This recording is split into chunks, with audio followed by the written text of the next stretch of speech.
Dinurog ni Emsay sa hometown bilang kampyonato. Kay mo at Krega, Vitrum, di rin nanalo. Panis ka sa tropa mong si Rage. Alamin ng mga tao. Kasi dito sa Cebu, ikaw pinapatay ng dayo. Tapos yung premyo, pinangsya mo pa. Kaya karera niya wasak. Puro droga, walang kultura, sindikato lang bayad. Kaya yung title mo nung una, matagal na yung basag. Yung kay GL, walang kwenta. Yung sa'yo, walang ambag. Grabe, ang lakas din ng ano dito ni Vitrum, umpisa niya.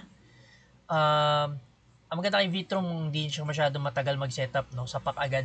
So, inano niya kagad yung kay J-Block, yung title ni J-Block na parang, yun nga, champion ka pero ilang beses kang dinurog dyan sa Cebu, sa hometown, sa home court mo. Dami nang tumalo kay J-Block kasi after niya mag-champion eh. Ayun nga, binensyon niya sila MZ, sila Krega. So yun, walang ambag yung pagiging champion ni J-Block. May mga patama rin siya kay GL, no? Walang kwenta yung kay GL naman. GL, walang kwenta. Yung sa'yo, walang ambag. Pero bakit ba siya nag-drugs? Kahit buhay naman na klaro. Bamarangya, ayos pamilya, Bisaya lang masyado.